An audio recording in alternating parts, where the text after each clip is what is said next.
following is a presentation of Main Street Media, your source for news, sports, and information on Main Street in Middle Tennessee.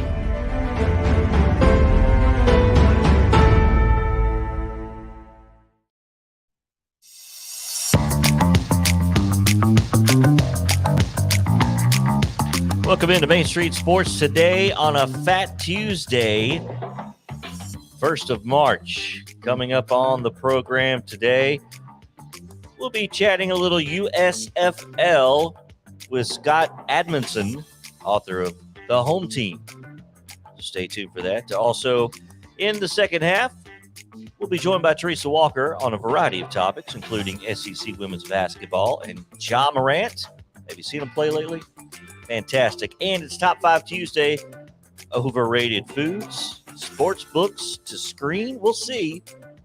The jury's still out. Now to a couple of guys that are fat on sports knowledge. The Hall of Famer Mo Patton and the Sundrop kid from Alabama, Chris Yao. Mo. Chris. I was really worried where he was going with that. Let's not be insulting, huh? I mean, I was about to turn my laptop this way so you could make sure you can't see my gut. There you go. Yeah.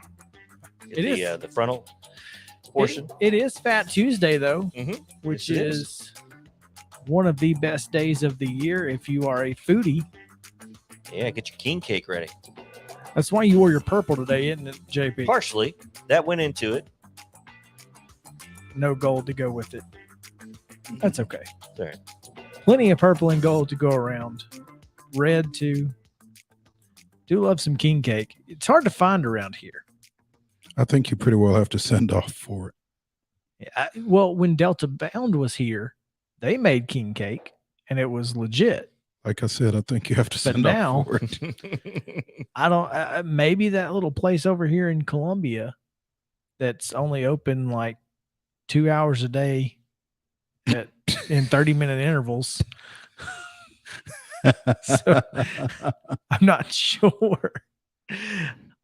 No matter what, it's going to be a fantastic show because we have a couple of great guests who are going to tell us a lot about what they know. Obviously, you all know Teresa Walker. She is phenomenal with a wealth of knowledge. And the SEC women's basketball tournament does start tomorrow, so we'll want to talk to her about that. But, of course, last night, Ja Morant with one of, his best game point performance-wise of his career, but just some of the most incredible moments of the NBA season in one night. So you got to give it up to the former Murray State racer for just absolutely potentially lifting Memphis into the mainstream, because the Grizzlies now, they've been winning. Nobody's kind of cared. But when you put up highlights like what Ja did last night, people start to take notice. When you put up 52 like Ja did last night, people start to take notice. The Grizzlies are quickly becoming must-see TV. And the Lakers are quickly becoming not. So, yeah, get the Lakers off my TV. Give me the Grizz. That's all I'm saying. Anyway, we'll talk to Teresa about that as well. Scott Admonson will join us, and we'll talk about the USFL, who is apparently getting sued just before the season. We're 47 days away from the season starting, and now they've decided, we'll just throw out a lawsuit. Why not? So that should be fun. We'll get some talk about that. And will the USFL survive? Scott has been through literally every single off-brand football league in the history of America, it feels like, and he even wrote a book about it. So we'll get his thoughts on what's different about this USFL. Art Briles out at Grambling. The WNBA, I can't wait to talk about that. And rule changes. Listen, college football definitely has some rule changes coming. NFL is actually thinking about changing their OT rules, according to the Daily Snark. So, Daily Snark. Yeah. I know that sounds crazy, but it is from a legitimate verified Twitter account. So, Well, as long as there's verification involved. right. There you go. Because if you're not verified, it doesn't matter. Yeah, clearly. Anyway, all of that and more. Looking forward to it. Why don't we dive right in to yesterday's results, today's schedule, and give you the rundown. Here's the rundown. Let's do it. This is your Tuesday Rundown brought to you by Jim Davis at Grow Live Give. Visit them at growlivegive.com or give them a call at 615-682-0022. Securities offered through IFP Securities, LLC, DBA Independent Financial Partners, IFP member, FINRA, SIPC. Investment advice offered through IFP Advisors, LLC, DBA Independent Financial Partners, Registered Investment Advisor. IFP and Grow Live Give are not affiliated. In girls high school basketball action on Monday night, those were region semifinal games. In Class 6-4A, Summit season came to an end with a 46-30 loss to Hillsboro. Ravenwood also advanced with a 50-49 win over Brentwood. In Region 5-2A, Summertown defeated Cheatham County 48-39, and it was Loretto with a 56-13 win over White House Heritage. Junior college basketball action. Columbia State season comes to a close with a 67-61 loss to Rollins State in the TCCAA tournament. And in NBA action, as we told you, the Grizzlies get a win last night over the Spurs, 118-105. Tonight's boys basketball region semifinal action in 5-1A down at Wayne County. Santa Fe takes on Fayetteville at 6 o'clock, followed by Moore County and Richland at 7:45. In region 5-2A out at Mount Pleasant, Harpeth and Fairview play at 6, followed by Summertown and Cheatham County at 7:45. Oh, you took a breath there like you were going to say something, so I was waiting on you. Gotcha. My bad. In 6-4A play at Summit tonight, it's Ravenwood Franklin at 6 and Independence taking on Columbia Central at 7:45. And junior college softball down in the old hometown, Bevel State hosting Columbia State. It started at 1 o'clock, and that's doubleheader action down there in Summerton. And Columbia State currently taking on Wallace State in baseball here at Dave Hall Field and trailing 5-0 at last report in game 1. SEC men's basketball action tonight. Number 13, Tennessee goes to Georgia. That's a 5:30 start on SEC Network. Vanderbilt hosts Florida at 7:30 on SEC Network Plus. That's going to do it for today's rundown.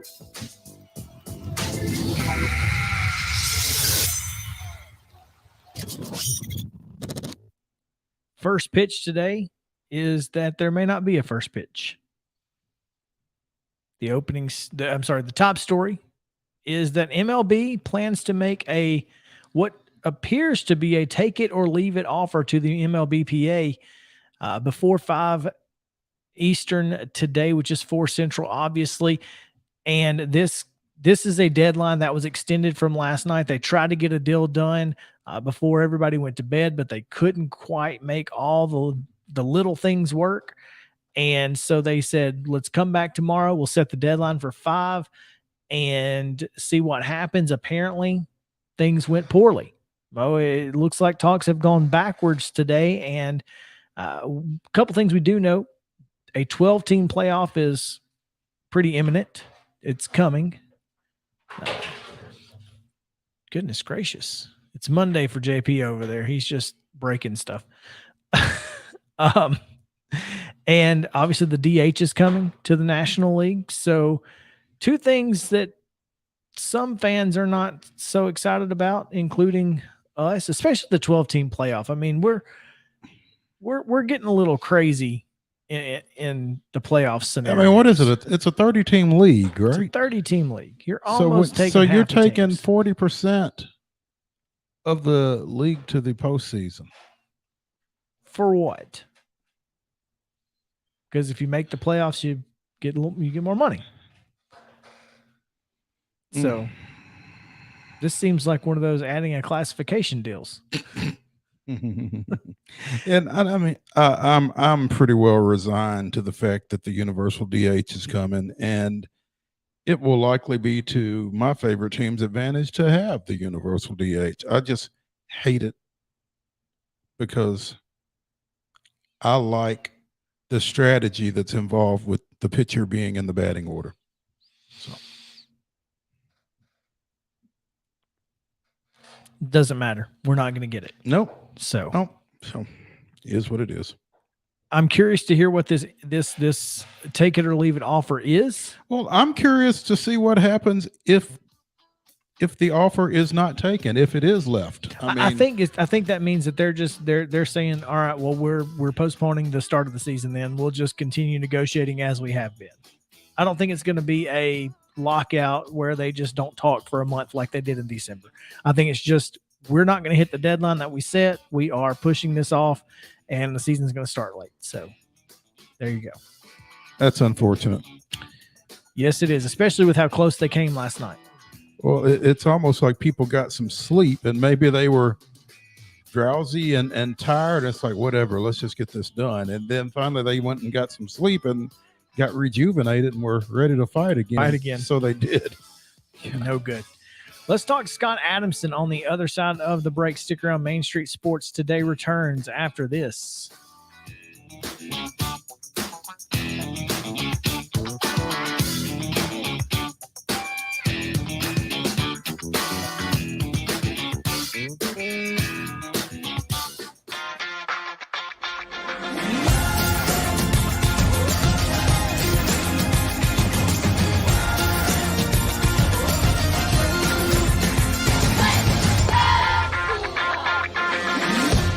Hey folks, while we take a quick break from the show, I want to tell you about our friends over at Custom Stone Handlers in downtown Columbia.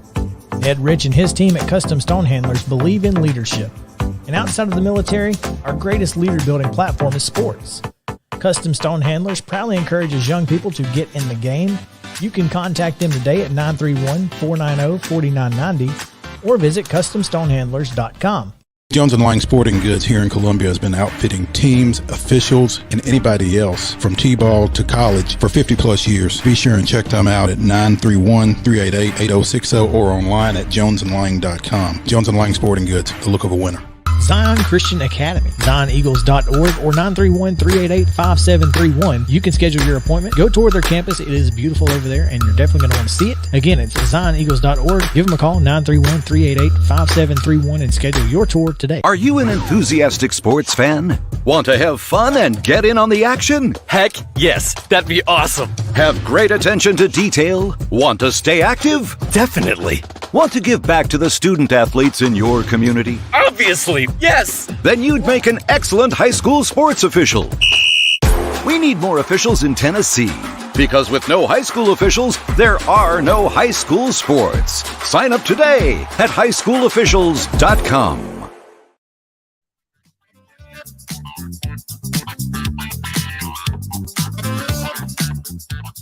Welcome back in. Main Street Sports Today coming to you live from Columbia, Tennessee, here in southern middle Tennessee. We're going to reach a little farther south in this next segment and head down to the Ham. Obviously, the home bubble of the 2022 USFL season that will hopefully kick off.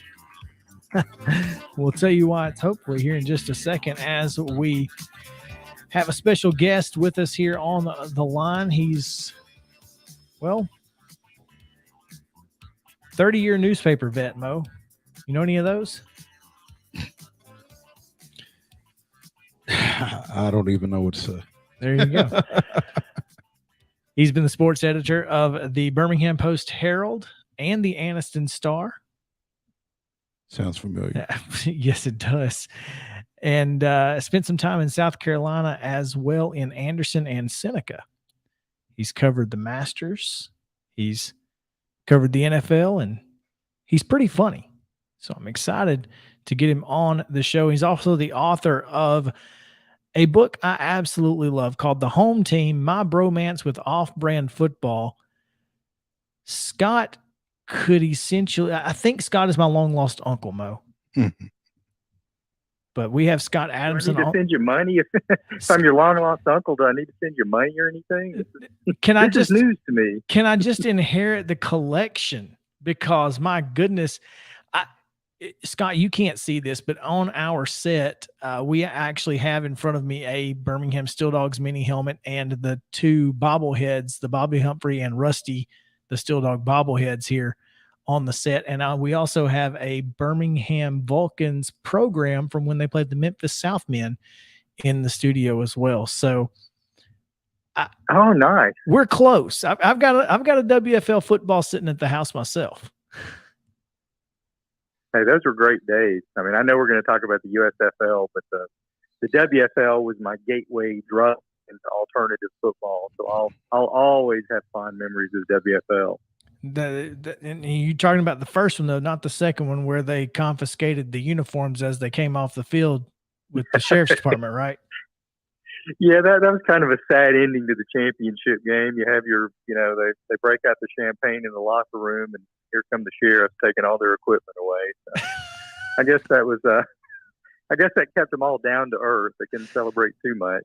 Oh man, it's been a whirlwind of a lifetime if you were a Birmingham football fan, or I say football has really kind of been the one that's gotten them, but there's been some other sports that, the Birmingham Bandits basketball team where to save time, they introduced the fans to the players instead of the players to the fans.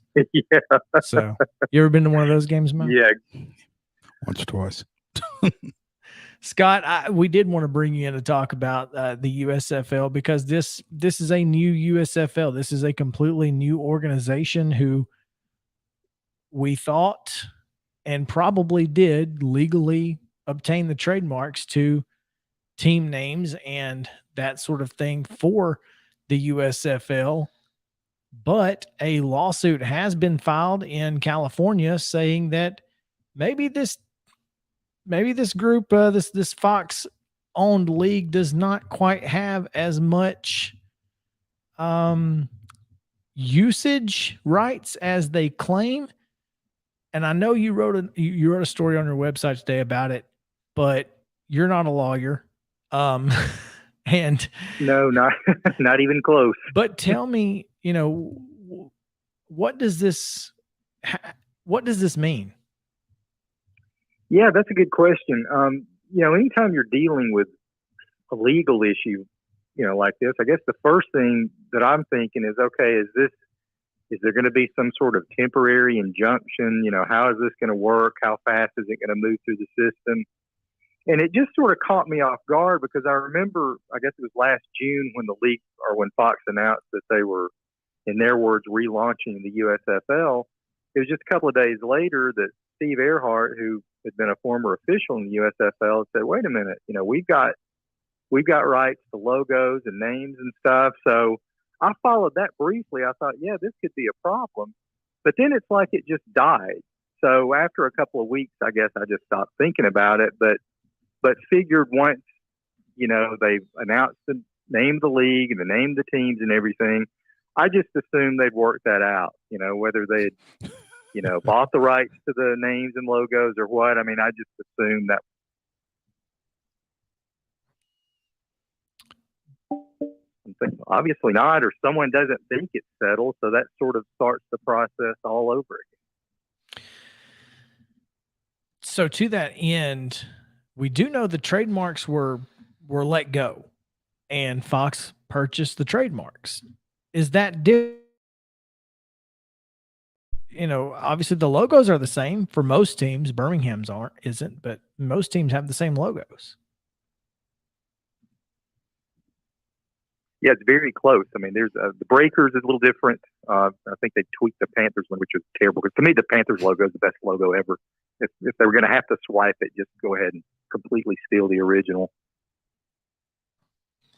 Interesting. Yeah. What is it about this league that can make it work? Oh, wow. That's every league that comes along. That's the question. And no one has yet come up with an answer, which is odd to me because if you look at, baseball, obviously for decades has had a minor league system. It works well in hockey. It works well now in basketball. You would think it could work in football, but to this point, it hasn't. And For me, I'm always trying to figure what's it going to take. What is going to be who's going to wave the magic wand and figure out what has to be done to make these things work? Because I certainly think there's an audience for it. I mean, obviously, there are a lot of good players that don't get to play in the NFL or CFL that can stock viable leagues. I mean, no, they're not NFL level, but, you can make a good AAA league. But I don't know. It seems like, first couple of weeks, whether it's this league, the XFL or whatever, people really seem to get into it. But then you move along in the season, you get to, week 5, week 6, week 7. It's like the novelty wears off. And then if you make it to the end of the season, which is something none of these leagues have been able to do here lately, the stakeholders or whatever, just they look at all the money they've lost and they pull the plug because I don't know, I guess for some reason in their mind they think, hey, we can make money from this league, which maybe they can, but they don't give it enough time to find out whether or not they can make money from it. So I don't know. I mean, I think you're going to have a group of people, and whether that's Fox or with the XFL, whether it's Redbird Capital or whatever, you got to have people who are willing to lose millions of dollars for several years and just kind of, tweak things and see what works and what doesn't. Then maybe at that point you could have something stabilized. But that gets back to your original question. Who's going to wait? Who's going to continue to lose money until they can figure out how it's going to work? That's the big question. In the world of business, and I learned this with the Steel Dogs because I'm friends with many of the front office people and that sort of thing. These sports teams are designed to be write-offs for a lot of businessmen and business owners. You would think that technically you can operate at a loss for 3 years. The problem here is that this is a single entity. And I'm not sure how that necessarily works because I don't know if the owner is the TV group. Most of the income comes from your TV package. Where do they make their money here? And this that's a great question. This is just me spitballing here. I mean, do you guys have any ideas? Like if every other league in the world gets their biggest income is from their TV deal, well, you are the TV company. So there is an inherent problem right there. But I'm very confused. JP had a point, I think. Scott made an interesting point about, the other leagues have been able to find a way to get a minor league system, right? Mm-hmm. I think the difference is, and Scott, you can certainly attest to this or help me out, but I think until the NFL itself actually goes in on this and supports a minor league system tied into the NFL with affiliates and that nature, I don't see how it can work. But you look at the others. You've got the G League or whatever it's called now. WNBA is backed by the NBA. You've got the minor league hockey leagues that are affiliated in some capacity with the NHL. I think that may be the only way if the NFL gets behind it. Scott, what do you think? No, I agree. And one thing, and this, anytime I say this upsets people who are fans of spring football. To me, if I could do it, if somebody said, okay, we're going to do minor league football the way you want it done, how do you want it done?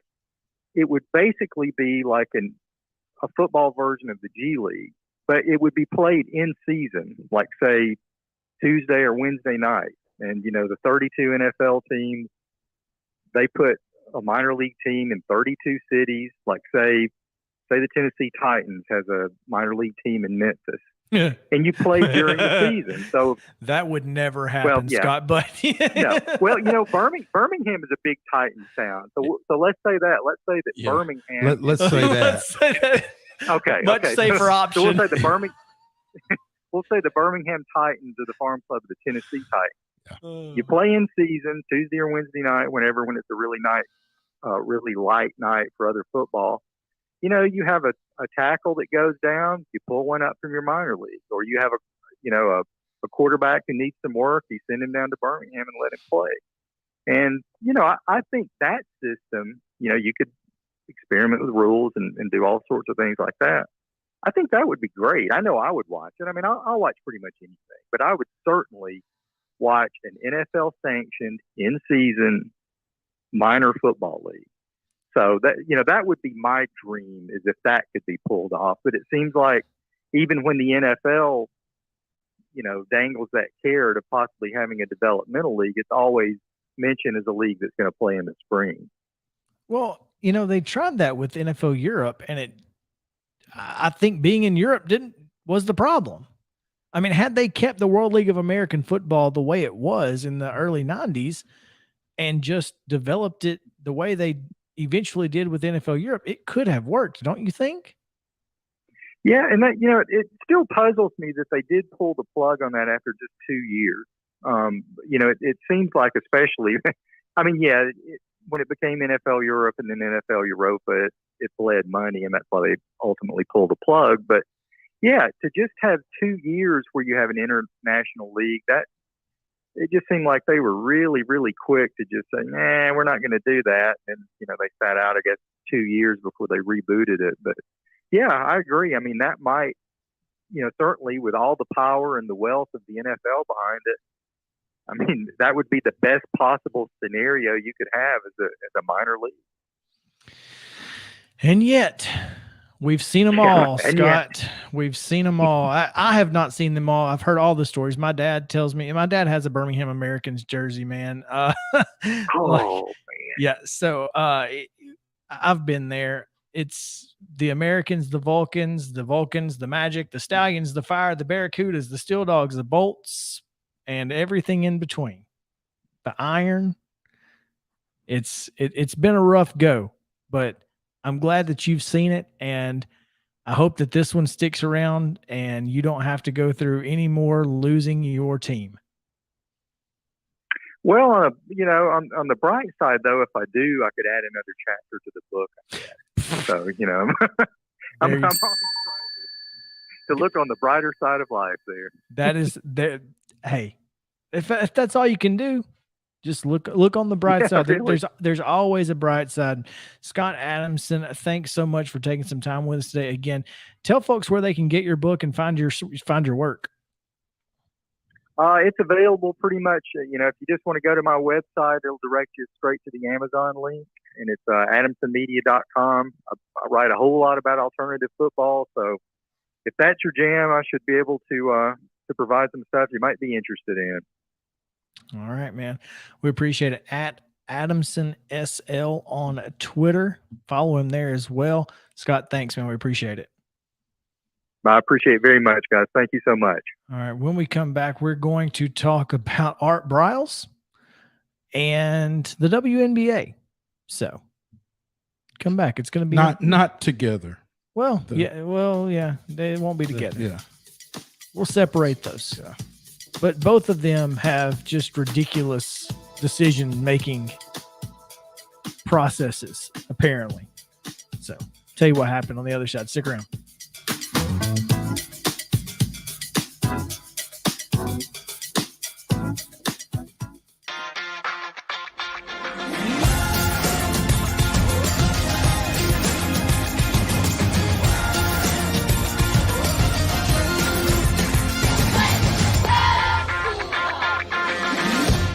Hey folks, while we take a quick break from the show, I want to tell you about our friends over at Custom Stone Handlers in downtown Columbia. Ed Rich and his team at Custom Stone Handlers believe in leadership.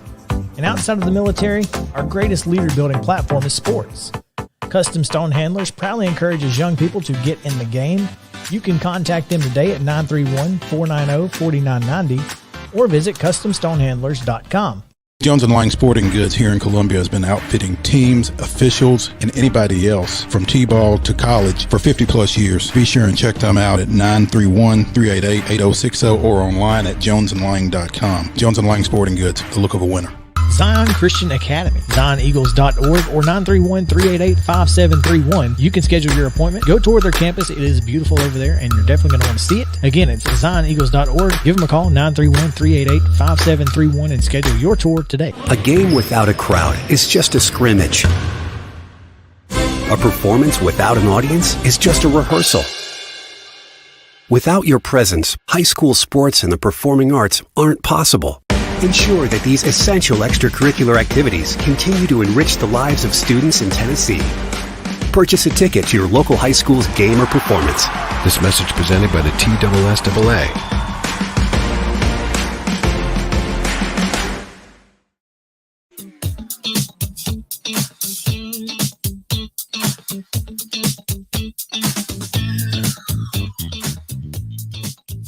Don't forget to join Main Street Prep's editor Russell Venozzi and lead writer Tyler Palmatieri as they bring you a recap and preview of the week's biggest high school sports news from around Middle Tennessee. They air live Wednesdays at 1 p.m. That's tomorrow, right before our show.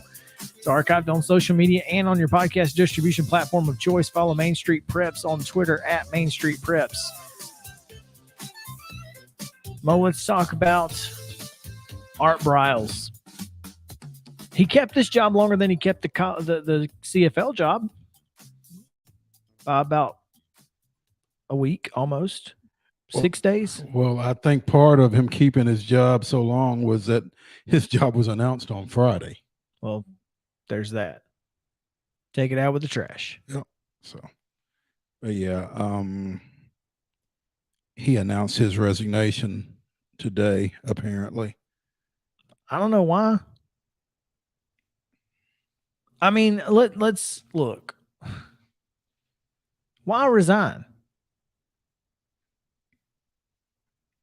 You took the job. Make them fire you. Yeah, I mean, just the whole episode was pretty ridiculous. But yeah, once you're there, I mean, why quit? I mean, how? It's not like he was being affected by whatever was being said. I mean, it was all Grambling that was taking the heat. They were taking the heat because of Art Briles, but it wasn't him taking any heat at that point. So, was this a hope to take the focus off of the Hugh Jackson Foundation? I hope not, because I don't think it will. I don't think so either. That's what I'm saying. I mean, this is why I don't understand the resignation part of it. No. So look, Grambling is in trouble because the fact is that Hugh Jackson's not going to be their coach in the fall, whether by choice or not. In my opinion, that's just my opinion. I don't have any inside knowledge of that. You know, it's tough to say. I mean, at this point, I mean, he was dug in enough to make the hire. And what would, just like you say, why would Art Briles quit? What would make you think that Hugh Jackson's going to quit? And, you know, I don't see anything that makes me think that Grambling's going to fire him. True. So, I mean, if he's legally available, I don't see why he won't be there. So now, whether he's legally available, I guess, is up for debate based on the tweet from the Hugh Jackson Foundation that we discussed yesterday. I'm not sure, man. I think it's really we're now in a situation where we're just kind of going, what's next? Mm-hmm. You know, Hugh's got to find somebody to run his offense, which, I mean, shouldn't be too hard. You wouldn't think, but we know a guy. Yeah. I don't know what's next. So I'm looking forward to seeing what happens, because this is going to be something that I'm going to keep an eye on for sure. And thing is, the news within the SWAC in the last 60 days hasn't been great. No. I mean, since 2022 turned, all the positive that Prime got you, you tried to double down on it with all this extra stuff. SWAC challenge. Well, then you messed up something that was already there. The Southern Heritage. And now you've got Hugh Jackson, who's a former NFL coach. This is a big hire for us. And then he does this. It's like, and this has been a problem in the SWAC for a long time, is they can't get out of their own way. But they have good intentions. And again, Hugh in particular, inserting himself in that Brian Flores situation and then having to backtrack. And now this, I mean, he's really coming off not looking very good. Before he's ever coached a game. Never coached a game. So you don't have a lot of goodwill built up at Grambling State. I mean, all the goodwill you've got built up is based on what you're going to do. Meanwhile, what you've already done is create a lot of big hole. Mm-hmm. So, no, I don't know how it works out for Hugh, but he's already playing from behind, I would say. Oh, he definitely is. All right, let's move on and talk about the WNBA, because the CBA violation left the New York Liberty nearly without an WNBA franchise. Now, what horrible action might they have taken to risk that? Well, they chartered flights for their players instead of flying coach, apparently. They paid for some players to go on vacation. Above their regular compensation? Above their regular compensation. It exceeded the maximum compensation allowed by the CBA. Wow. Okay. I mean, I can't believe. Here's the worst part. New York Liberty owner, let me say his name correctly. It's TSAI Joseph Sa. I would think it's Sa. Yes. Joseph Sa brings to the WNBA a company willing to charter flights for all the teams. The teams say, no, the players might get used to it. Come on now. This is a problem. But it's the CBA. They agreed to the CBA. So who's at fault here? Both the players and the owners agreed to the CBA. And it can't be revisited? Not right now. You've already you've broken the rules that were in place. What is the recourse? I don't know. Well, they fined them $500,000. It was going to be $1 million. Fined them $500,000, which is the largest fine in WNBA history. I'm sure. But we have to look at this in context of these. If this owner is willing to do things like charter flights for everybody, then why not? Seems like you would let him. No, thanks. We'd rather fly coach. So therein again lies the equality issue that WNBA players have been fighting for quite a while. And now you have an opportunity to address it, and because of the collective bargaining agreement, you can't. Which makes no sense. Which is very similar to, I don't want to get into it, the situation in Alabama involving the Seventh-day Adventist school. And they agreed that they would forfeit if a game fell in that time frame. And despite there being plenty of options available to everyone, the agreement was this, and we're sticking to it. And there's really nothing you can do about it. It's not great optics. It's not great optics. But how do you go against it? I don't know that you can. Yep. That's tough. There's a great story. Southern Sports Illustrated has it's their daily cover story. I mean, it's the headline: traveling violation. That's phenomenal. It really was. And clearly JT's caught up in something else. JP, excuse me. Howard Megdal wrote a great story.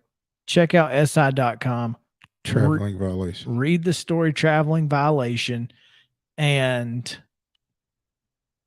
honestly, it's not going to be a fun read.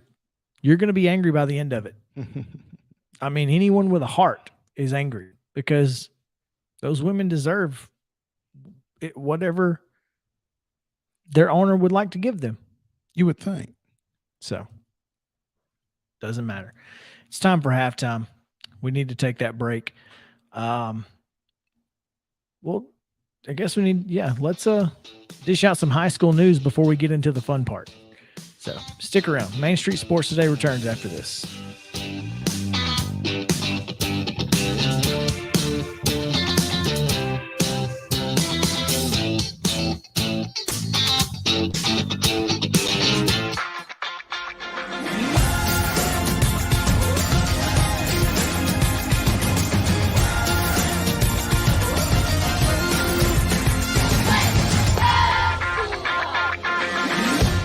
Hey folks, while we take a quick break from the show, I want to tell you about our friends over at Custom Stone Handlers in downtown Columbia. Ed Rich and his team at Custom Stone Handlers believe in leadership. And outside of the military, our greatest leader building platform is sports. Custom Stone Handlers proudly encourages young people to get in the game.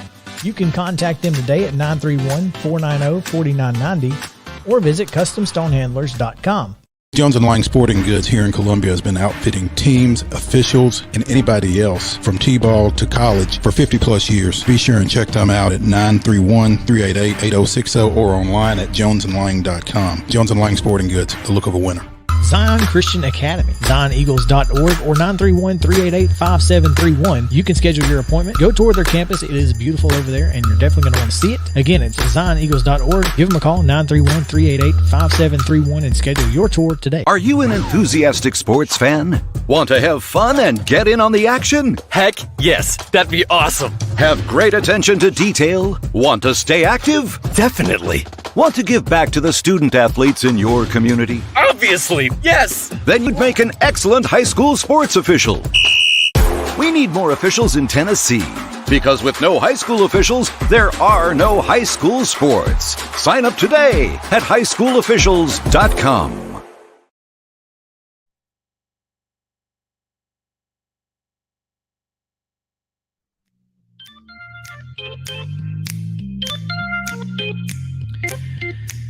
So, let's give you some quick high school news.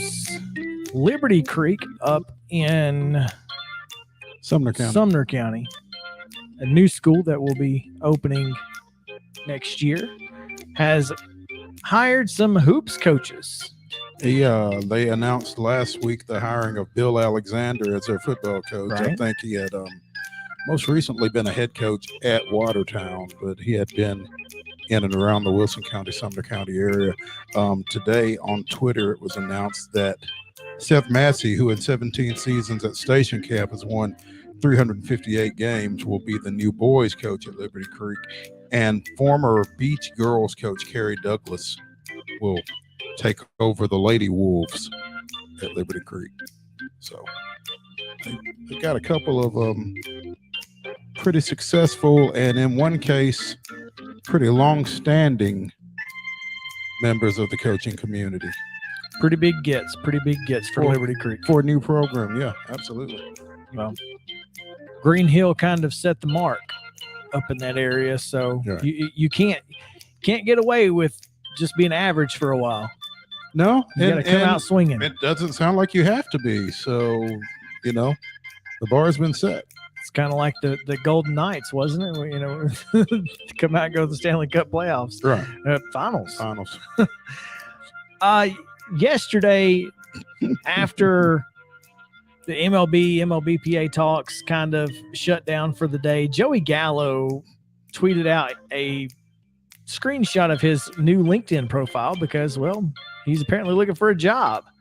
His experience includes being an outfielder for the New York Yankees and an outfielder for the Texas Rangers Baseball Club, education from Bishop Gorman High School.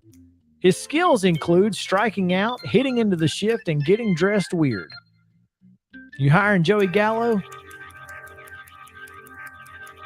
I mean, why would you not? Did you say Jerry Gallo? I said Callow with a C.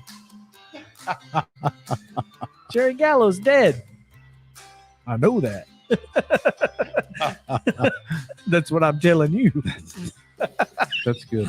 That was a good pool. That was good. Oh, man. Callow. With a C. Anyway.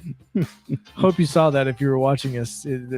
Pulled the graphic up. But anyway, let's talk about some potential rule changes in football at both the college and professional levels. Y'all stick around. Main Street Sports Today returns after this.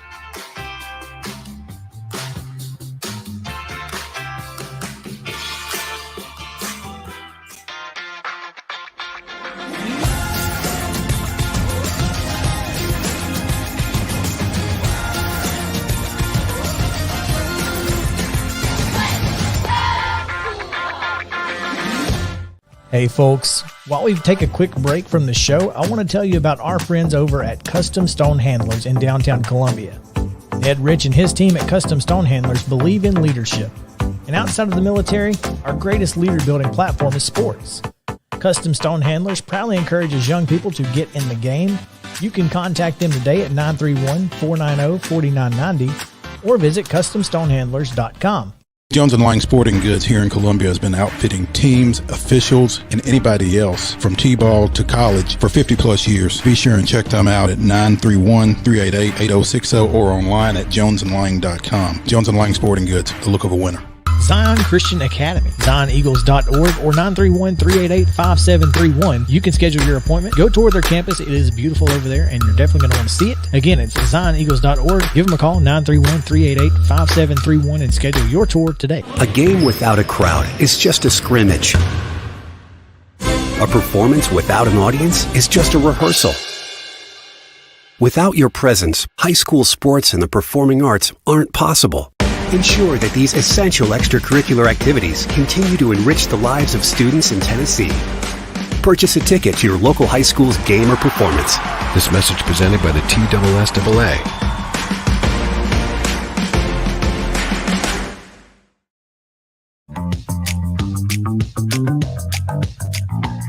We made it to the second half of the program on this Tuesday, Fat Tuesday. Hope you're enjoying your day. Coming up, we'll chat with Teresa Walker, SEC Women's Basketball Tournament starting tomorrow. A little Ja Morant conversation. You got to check him out in the Grizzlies. And Top 5 Tuesday, so much more. So stay with us now. Back to the gentlemen who are fat with knowledge of sports and other information. The Hall of Famer Mo Patton and the Sundrop Kid from Alabama and a Birmingham Steel Dog aficionado, Chris Yao. I guess I'm still the president of the fan club. They never voted me out. Oh, I mean, There you guess I'm still the president. All right. It is Tuesday and Top 5 Tuesday coming up when we give you the top 5 sports books to screen. It's going to be a lot of fun. And I'm going to push the rules, right? I'm pushing the limits of the rules. Y'all already knew I was going to do that, so it is what it is. But it's going to be a lot of fun because the reason we're doing that is later this week we will have the author of a book that is being turned into a screenwrite. A series, actually, not just a movie. That's right. So It will be an entire series called Winning Time coming up on HBO Max. Author Jeff Pearlman, who has been with us, gosh, it's been almost a year and a half now. He was early in the show. Have we not had him back since? I don't think so. Okay. So it's been a long time since we've talked to Jeff, and looking forward to it because, again, he wrote the book Showtime, but you can't call it Showtime because it's on HBO. So it doesn't work out real well. Yeah, as we try to get it set up for this week, he could not come on tomorrow because the premiere. Oh yeah. Well, he's got other things to do. Well, yeah. He'll be on a red carpet somewhere, At right? least we'll be able to ask him about said red carpet visit. Yeah. On Thursday. We'll visit with him Thursday. So, Mr. Perlman, what were you wearing? Who were you wearing? That's Who right. were you wearing? That's the first question out of the box, right? And Jeff will have no idea. Cole House and Hagerman and Hush Puppy. Yep. His wife probably took care of all of that. Here, wear this. Boom. Put this on. This is going to be great. Yeah. Anyway. So Dennis Dodd 4 hours ago posts a story that harkens back to 2006 when a press release was sent out by the NCAA addressing game length and recommended 2 minor changes that would have resulted in a lot less football, shortened games, etc. I don't remember how that came to the committee. Former rules chairman and Pittsburgh State coach Chuck Broyles recalled. It wasn't very well received, though. So anyway, offensive coaches got angry. They decided against all of it. But this week in Indianapolis, there will be some other rule changes that will result in less football talked about. A lot of folks are talking about it because exposure, obviously, to head injuries and the fact that games are almost 4 hours long most of the time. So how do we change that? The committee is looking into extra points, 2-point attempts, kickoffs, everything. We could see things like an incomplete pass being treated the same as running out of bounds so that the clock starts on the ready for play instead of on the snap. No longer stopping clocks after first downs, which is something the NFL does, but college does not. Those are 2 of the same things that were talked about in 2006. Is it time to make those 2 rules adjustments? Would those be positive for college football? Well, I mean, if length of game is a concern, is an issue, then yeah, I think those are 2 ways that you could address that without really impacting the product on the field or not adversely affecting it. I don't think so. As always, rights holders, CBS, ESPN, Fox, and NBC have been invited to lend their input. Other unrelated broadcast considerations being discussed in those meetings include, JP, weigh in on this. All right. Extra point commercial. Okay. Just like NASCAR does the side-by-side. A playthrough. And golf, you've got game. Yep. Commercial. It's at least 20 to 30 seconds right there. At least one saving. spot. Yep. Yeah. Per extra point. This is a positive. I think this is a good one. If shortening the time span, but also you obviously, if you are CBS, Fox, ESPN, and NBC, you don't want to lose network break time. I think they have plenty of network break time.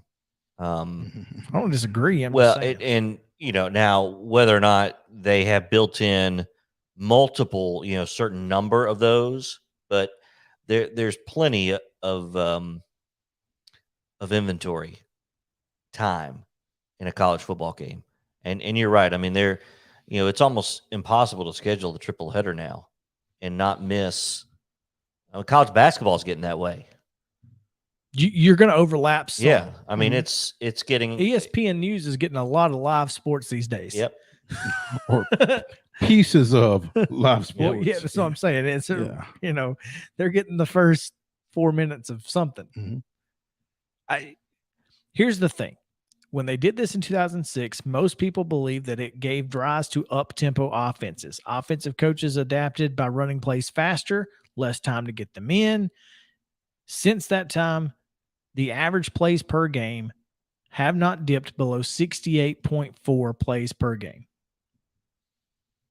And if player safety is an issue, you can't have teams running 86 plays a game. So it's just what they're saying, man. I don't make the rules. That's just what was said. Anyway, I just think it's interesting. I mean, that sounds like a lot of plays. It is. But I don't know how you reduce it. You reduce it by not stopping the clock so much. I like adopting those NFL rules of no stop on the first down. After the first down would be or just the incomplete pass where you start run it again on the ready on play. The spot. Yeah. Except I think it's under like 2 minutes. I think is just taking one of those two would be massively. Yep. Taking both of them would probably reduce it by 30 minutes. Mm-hmm. And how many plays? Probably 10. At least. On average. At least. So, anyway, also the NFL committee meeting in Indianapolis on the 27th. Not sure what came of this, but they were talking about modifying OT for just the postseason to ensure both teams get a possession. So, they need 24 out of 32 teams to enact that rule. It just feels like to me if you're going to modify it for the postseason, you might as well modify it across the board. Well, they did that. Remember this current rule was changed just for the postseason, and then it moved full time. I think it was more of we're going to try it out and see what happens. Anyway, Teresa Walker is set to join us here on the other side of the break, so stick around. Right back on Main Street Sports Today.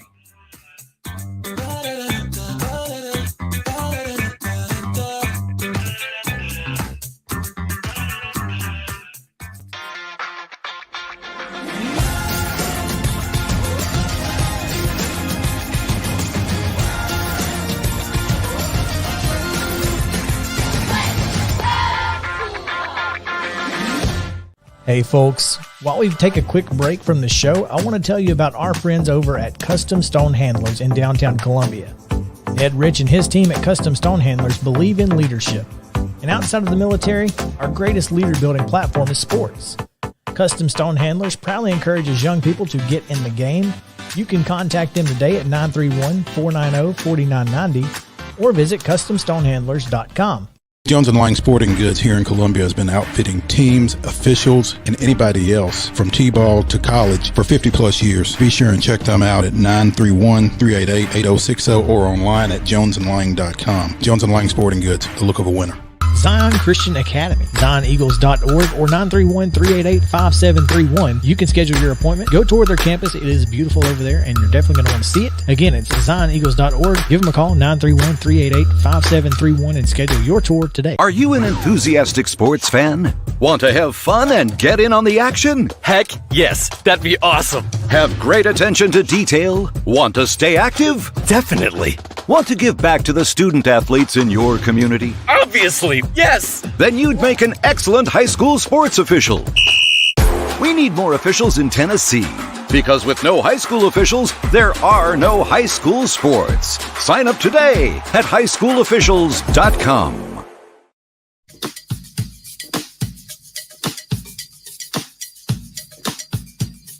Well, better way to start your morning every weekday with all the latest news from around Middle Tennessee with Big Joe Dubin. It's Joe Dubin That's right. Him and Justin each weekday at 7 a.m. The most up-to-date news and more from around the entire mid-state. It's Mornings on Main Street with Big Joe Dubin, 7 a.m. right here at all of our Main Street social media platforms. Back to Chris and Mo. Mo, we talked earlier last week, I believe, about the SEC basketball tournament being in Tampa, and it's unfortunate because Tampa doesn't seem like it's in the footprint. But there's a reason it doesn't seem like it's in the footprint. Because it's not. There we go. But this week, the women's basketball tournament will start, and it is right here in Nashville. Definitely in the footprint. Right in the middle of the footprint. And here's the great thing about it is, I guess 2 years ago, I think that the tournament was held here, and it was an electric atmosphere downtown. I remember I was doing, that's back when I was doing karaoke on Tuesday nights, running the show at AJ's Good Time Bar and Grill on Broadway. And it was just really awesome to see the different fans come in. They've all got their team gear on and all having a good time after the games, before the games. Just it's really cool to see those fan bases who are passionate about women's basketball, especially in the Southeastern Conference, because it's so good. Seeing them here and having a great time in downtown Nashville, I'm super excited about it. It does start tomorrow, and we get to talk about it. Absolutely. We get to talk about it with Teresa Walker, who is, simply the best. She joins us now on the phone lines. We still do phone lines around here. I guess technically you're doing it on are you still calling them via Google Voice? Yeah, it's a form of phone. It's something. She's on her phone. She's probably on the phone. Yeah, she's on the phone. Teresa, how are you? I am good, and I am on my phone, so that is for sure. There we go. So joining us on her phone is Teresa Walker of the Associated Press. I assume you will be posted up in Bridgestone Arena for the duration, Teresa. Well, I'm not going to be there for tomorrow's games, but I will be there Thursday, Friday, Saturday, and Sunday. Slacker. Let's see. I mean, Alabama, Auburn, and Texas A&M, Vanderbilt deserve your presence as well, Teresa. Mo, they do, and I'm sure that they would love to have me there. But can I just say, I've got the whole state. I'm not like Jesus with the whole world in my hand, but I got the whole state of Tennessee when it comes to sports in my hand. Well, don't worry, because we're going to get to some other portions of the state before we let you go. But thank you. Tennessee and LSU played Sunday, excuse me. Tennessee drops a 57-54 decision there, and I'm not sure what it cost them, really, because LSU wind up getting the number 2 seed. Tennessee's the 3. I mean, otherwise, maybe it would have been flipped. Still, if seeds hold, they're going to meet in the semifinals. So the fact that Tennessee was able to pull down one of those top 4 seeds and get the double bye, basically, I think was a pretty big feat, especially if you ask Chris Yao, who is of the I was going to ask process her that what she Tennessee has overachieved this season. See, I wanted to get my confirmation, Mo. Well, there we go. Here's the thing. I know that Lady Vol fans are probably disappointed. I mean, it was just a few weeks ago that, the NCAA tournament brackets were, the projections were for Tennessee to be a number 1 seed. And, suddenly they're number 18 overall in the new AP Top 25 poll that came out yesterday. But when you look at the losses, I mean, when they lost Jordan Horston, I mean, that was just a knife to the gut because, you've already lost, was it Suarez, who, hasn't even played this year. Ray Burrell missed the first 12 games. And then you had Kean Green, who, had an injury to end her season. And then Horston, I once took a fall onto my elbow, luckily just kind of dislocated it a little bit, but to fracture and dislocate an elbow, I can't even imagine how that feels. So it's like, and she's your leading scorer. I mean, she's the one who was kind of, carrying the heavy load through everything else. And then you've lost her. So the fact that I know that the fans were not happy at the way they, Tennessee fell behind on Sunday, trying to keep track of the days here.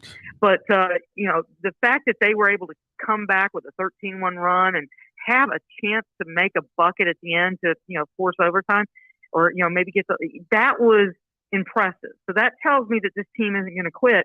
So, we'll see what happens. They get if things go by chalk, then they have another chance against LSU on Saturday night after, South Carolina and Ole Miss presumably might play. So, to get to the semifinals, I know that championships are what the Lady Vols are expecting, but in this season, to have a chance to be in that semifinal and be playing and positioning yourself for a good seed in the NCAA tournament, that's not a bad place to start for this year.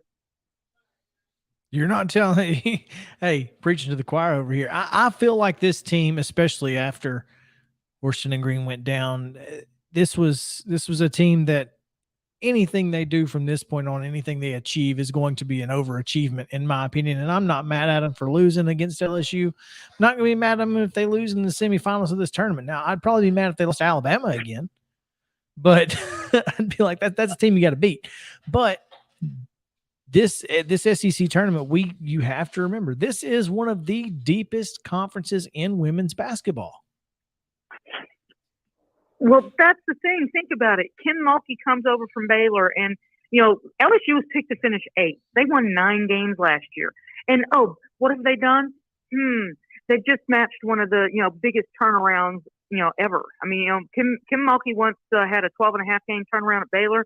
Well, they've got a 12.5 game turnaround at this moment, and postseason to add to that. So what she's done, I mean, people when she was announced as LSU's coach, I think people were kind of expecting this, right? It's like, oh goodness, there goes the neighborhood, just keeps getting tougher. And that's where the SEC has always been. Now, for SEC fans, the thing that maybe hurts a little bit is you look at that top 25, and yes, there's South Carolina right there at the top, and LSU's at 6. And then you kind of have to scroll down a little bit to get to number 18, Tennessee, and then Florida's at 23, Georgia's at 24. And that's the thing, this league is used to having 4 or 5 teams ranked, not just in the top 25, but top 15. So, maybe parity is taking its effect for sure, because goodness, you're competing in the SEC. It's never been easy, and it never will be. Speaking with Teresa Walker of the Associated Press, as we get ready for the Southeastern Conference women's basketball tournament that starts tomorrow with a couple of, for lack of a better phrase, play-in games down at Bridgestone Arena. You've got 13 seed Vanderbilt and number 12 seed Texas A&M at 11 a.m. in what could be Gary Blair's last game. And that is followed by number 11 Alabama and number 14 Auburn. Those are the only 2 games on Wednesday. Thursday slate starts at noon with number 9 seed Missouri and number 8 Arkansas. All these games are on the SEC network, by the way, up until the semifinals. The second game of the day has the A&M Vandy winner against number 5 seed Florida. 7 seed Kentucky and number 10 seed Mississippi State at 6. And following that, you've got the Alabama Auburn winner against number 6 Georgia. Your top 4 seeds are South Carolina, LSU, Tennessee, and Ole Miss. And I say all that to say this, Teresa. The job that Yolette McCune has done down at Ole Miss, getting that team to a top 4 seed in her 4th year over there, after going 9-22 her first year, 7-23 her second year, and 15-12 this year. Last year, I'm sorry. Getting to 22-7, and again that number 4 seed. I'm not sure that anybody expected that out of them this year. Well, that's the thing. I mean, you expect Kim Mulkey to go in and do what she's done because she's got the pelts on the wall, so to speak. with the championships, et cetera, an NCAA tournament berth. But to go into Ole Miss, and yes, Ole Miss has a great history, but it can be tough. Again, we were just talking about this conference, right? To get at that kind of turnaround in this conference. Texas A&M was a team that was predicted to, in Kentucky, were supposed to be top 4 seeds this year, and no, that didn't happen. And Ole Miss is the team that's surprised to get up there along with LSU. So it's impressive to see what, she has done because, let's face it, patience is getting thinner in women's basketball because, ADs are expecting more. Well, maybe not, it takes some schools longer to make changes than others. Not going to say Vanderbilt. But, credit Candace Lee. She's made a great move with Shea Ralph, but, what she's done at Ole Miss, it's impressive. And, hey, I know that, that's the thing. As much as LSU and Tennessee could have a rematch on Saturday, so could Ole Miss and South Carolina. Now, South Carolina has, their center back, 6'7" center, goodness, who did not play Sunday. If she's back, then maybe it's not a very close game. But, I'm curious to see what Ole Miss could do with a week of difference, and see, you've seen the number 1 team in the country. You've seen the number 1 seed. Does that help at all on a neutral court? So I'm curious to see what happens. And more importantly, I'm curious to see what teams like her team, what these SEC teams do in the NCAA tournament. Because, again, it's nice that South Carolina's been carrying the mantle for this league, but it is time for the rest of the teams in this league to step up. And, she's got a team that absolutely can help, reestablish this league in that tournament. Charlie Cream of ESPN released their projections, I think, earlier this week. And I was intrigued by the top 4 seeds in the Bridgeport region, where UConn has resided for pretty much as long as they've been playing regionals at Bridgeport. But it's NC State, Iowa State, Maryland, and Tennessee. And I guess because UConn is a number 3 this time around, they couldn't really justify putting them in Bridgeport.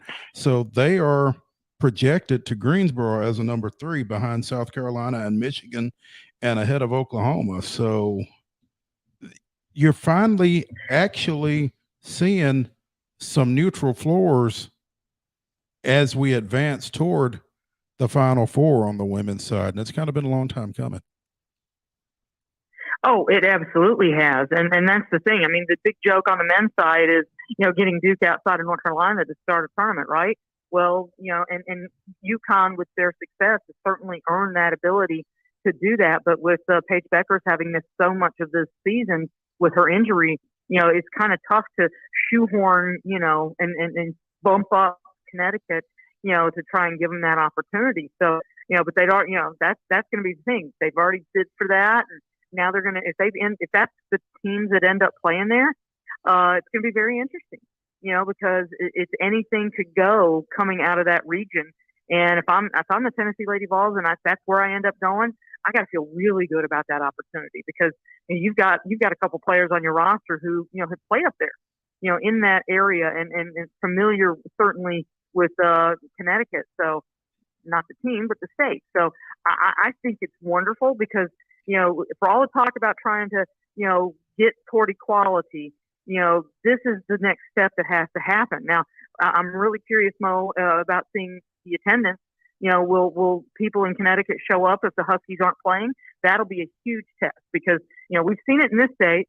Tennessee Lady Vol fans turn out, even when their team's somewhere else if they can't travel. Will Husky fans do that as well? I did see in the ESPN bracketology that Tennessee is listed as a 4 seed in the Knoxville bracket in the first round. Potentially could play 12-seeded Kentucky, who is matched up against 5th seed Notre Dame, except that in the College Park region, Kentucky's an 11 seed as well. So they're in the tournament twice, according to Joe Lenardi. They're pretty good. That's impressive. Or I'm sorry, Charlie Cram. Yeah. Not Joe Lenardi. I was thinking men's, but They're pretty good. They're going to have two teams. They're just going to play two They're going to have an 11 seed and a 12 seed. Anyway, I just thought that was interesting. So, but yeah, Tennessee to Spokane would certainly be something. Well, and that's the thing, guys. I mean, I know that Charlie and Jonah Lenardi usually get their projections pretty on point, but as sometimes we just all need a little caffeine. Don't we all? Especially, these poor bracketologists this time of year, man, just forget it. I'll tell you who didn't need any caffeine last night. Ja Morant. I was following along your tweets, Teresa, and boy, you kept me on my feet, on my toes. And apparently he did. He kept you on your toes. Well, and that's the thing. That was, watching this guy is fun regardless. But at a certain point in that game, his teammates understood what could happen in that game, and they were feeding him the ball. And, this guy leads the NBA in points in the paint, right? And he is scoring in the paint at the rate that guys like Shaq, Amari Stoudemire, guys who are 6'10" and up. I mean, Zion's done it, but he's 6'6", and he's a big guy. We're still waiting to see him again on the floor. But he's putting up numbers, that are just stellar. So he comes off a game where he's already set, a career record, high with 46 points. And then he comes into this game, and they're just feeding him 13 straight points at one stretch. The two highlights, you could have picked a handful of highlights, when he gets to 52 points, when he hit a three from the logo. My two favorites are the ones that SportsCenter went to really quickly last night. And here's the thing. Memphis or a team from the state of Tennessee, period, getting that quick of an eyeball on SportsCenter is impressive and rare. And he was there for the for the dunk going over the 7-footer, Jacob Poeltl, or however you say his name, and just posterizing him. And then at the end of the first half, give Steven Adams credit. I mean, a guy that Memphis fans were. Oh, that was. Ryan Tannehill wishes he could be as on point with some of his passes because he throws that from the end line to the other end line, and Ja catches it in air and hits nothing but net to beat the buzzer. 0.4 seconds. If he doesn't just catch and shoot off of a throw that was on point, then it's just the half's over. Forget it. Instead, he's standing there with his arms raised, and his teammates are going nuts. And then in that third and fourth quarter, when he finished the third quarter with 39 points, his teammates knew that they could get him to 50. And they were feeding him the ball, and he's slicing through the paint. I mean, you had Greg Popovich saying afterwards that he wished he had a camera, that it was a special night and he's a special player. Greg Popovich, who might be wishing maybe the U.S. had taken him on the Olympic team last year to Japan. But I think Grizzlies fans are happy because guess what? He worked in the dark and got himself the hop that kid has got, the ability to get up high. It's just kind of stunning. And when you look at that picture, the still of the picture of him catching and shooting, he is up. His waist is at the head level of the ref that's behind the play. I mean, it's just how he gets that high is insane. And I talked to him and his dad in college when he said his dad had him, training on truck tires. To get that, vertical in his abilities. And it's like, it's just, guys, it's fun to watch. And now they're a game behind Golden State for number 2, not just in the West, but in the NBA. This is a team that I am expecting to keep me very busy this spring. I'm excited to hear that because I want to see him. I want to read about him. I want to hear about him. I cannot believe the Memphis Grizzlies have me excited about the NBA. Go figure. Teresa Walker of the Associated Press, thanks so much for taking some time. We will see you soon in the papers, but not the funny side, in the sports side. That sounds good. All right, when we come back, it's Top 5 Tuesday. Top 5 sports books turned to the screen right after this.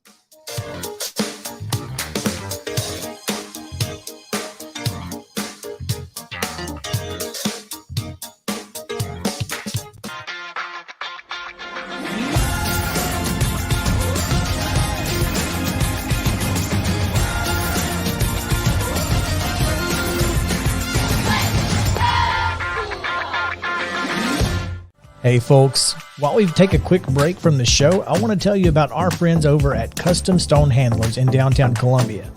Ed Rich and his team at Custom Stone Handlers believe in leadership. And outside of the military, our greatest leader building platform is sports.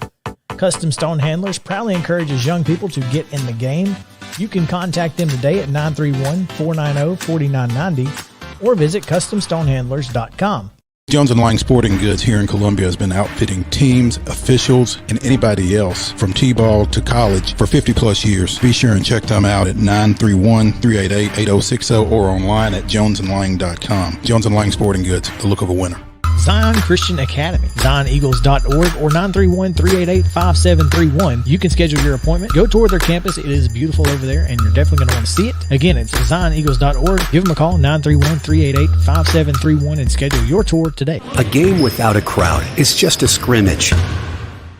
A performance without an audience is just a rehearsal.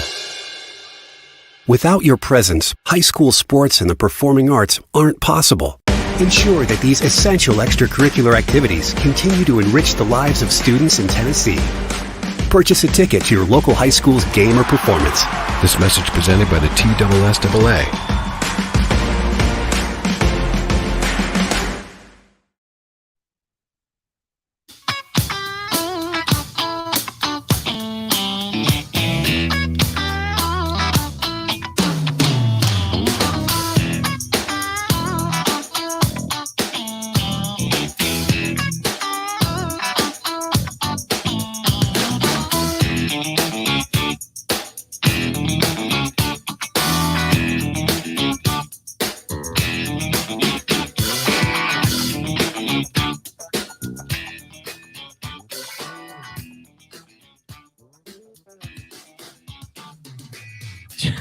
JP, I was going to tell you.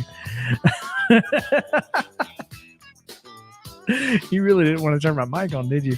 So Tom House, you know, the guy who caught Hank Aaron's 715th home run. Yeah, from the Dodgers. From the Dodgers, yeah. He has a great Twitter account at Tom House, and he said he's waiting for the day a NCAA baseball player opts out of the draft to play a fourth year in college because they're making millions from the NIL. It's gonna happen. And somebody replied, make $1 million or spend a year in a barely livable conditions, developing either way. One offers more money, better training equipment, and covers your room and board while you finish a degree. The other might include a gas station sandwich. It's a pretty easy choice. And at SEC Baseball, which is a great Twitter account, says SEC chant starts in the distance. And Tom House with maybe the tweet of the year. SEC cure the bag. That may be the new NIL tagline for the Southeastern Conference. I like it. SEC cure the bag. That's incredible. Tom House is the man.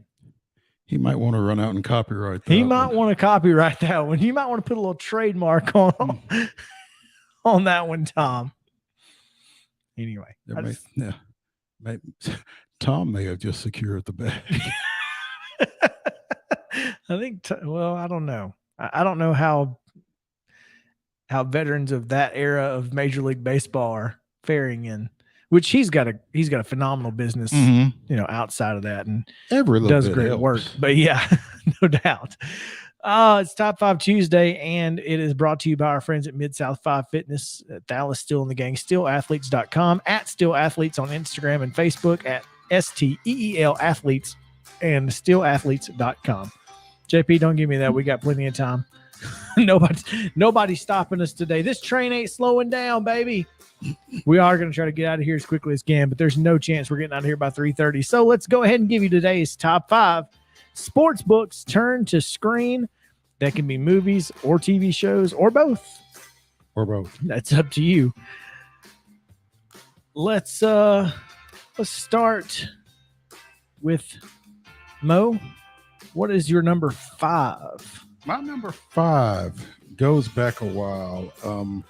From the book I Am Third, Gale Sayers' biography, came the movie Brian's Song, about his relationship with fellow Chicago Bears running back Brian Piccolo, who was diagnosed in mid-career with cancer and later died.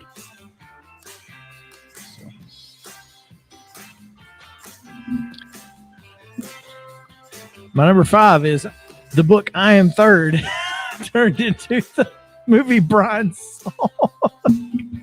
JP? All right. Yeah. I'm going to go with, this may not be a popular one, but for me, The Blind Side. I liked it. Good. It was a good Good movie. story. It is a good story. Good story. Good acting in the movie, and it's a good story. It's one that I think about. I don't know. I like the movie. So my number 4 is The Blind Side. Hey, he gave me that look like, what are you, Like this guy. this guy? Oh man, my number 4 is Moneyball. That's good. Film wise, one of my all-time favorite sports movies. I've not read the book, but it seemed like it was so analytical. It'd be hard to read. Well, it seemed like it would be hard to read, and I didn't know how all that analytical stuff was going to translate to the screen. So, And it did. It worked out. I think the movie is much easier to watch than the book is to read because of the analytical issues. So, Isn't every movie a lot easier to watch than to read? well, yeah, but like specifically, like know what this you're saying. particular, Mhm. yeah, that book was probably tough. All right, so number 4 for me, Raging Bull, 1980, a cinematic marvel. Jake LaMotta. Yep. My number 3 is The Natural. Okay. That's a good one. My number 3 is Academy Award winner, $1 Million Baby. It was a great book, Good movie. and It's a pretty good movie. Eastwood nailed it when he made the movie out of it. So, well done. Well done to those folks. JP. All right, number 3. I'll go with Moneyball. That was good. Yeah, I like Moneyball. Moneyball. My number 2 was Glory Road. That's look. That is one of the best sports movies out there. Well, and I just books, think too. it's a great story. Period. Don Haskins, Texas Western, the first all-black starting lineup in an NCAA basketball championship game. If you've not seen it, check it out. All right, here's where I stretch the rules a little. No, not you. Fight Club. Yeah, I mean it's a sport, kinda. Underground boxing, MMA, whatever. But yeah, well, yeah, I just don't. They bet on it, right? I'm not So- going to talk about it right now, though. They bet on it, didn't they? No, don't talk about I'm it. not going to talk about it. Yeah. I'm just going Okay. to tell you. That's one of the rules, isn't it? Yeah, that's right. Number 2, Field of Dreams. Good call. My number 1, and I read the book forever ago, and Jody's had me binging on the series on Netflix. It's Friday Night Lights. Because I wasn't around when it was on NBC initially, but it's a pretty good series. There are some pretty far-fetched components of it. I find it hard to believe that you've got so many teens being unsupervised in one town, but it is what it is. Hey, as long as they can play football. I guess. I mean, I don't know how Riggins leaves the team for 3 days to go to New York and then comes back and runs for 100 yards or whatever. But anyway, West Texas football. I guess. Yeah. My number 1 is Friday Night Lights, and it's not close. Yep. Both the movie and the TV show. The TV show, I actually got Sarah to watch it with me because it's got enough stuff in there for females that they're Mhm. going to like it. And it's the perfect drama with sports, and Yeah. well done. Friday Night Lights. The book was really good, though. Yeah. The one that turned into the movie. Right. And then, of course, you got Mike Winchell, played by Lucas Black, who is from Speke, Alabama. So, Number one, JP. My wife actually got me watching the series as well, Friday Night Lights. Great series. So there you go. Yeah, my number one. It's the consensus number one. First time we've ever had that. That doesn't happen every day. That's the first time we've ever had a consensus number one on the show. But it was the first thing that came to my mind when I thought about this. Mm-hmm. Again, the reason we did this one is because Jeff Pearlman's Showtime, which chronicled the 82 to 84 Lakers. Something like that. 80s Lakers. 80s Lakers. Yeah. Not to be confused with KT Oslin's 80s Ladies.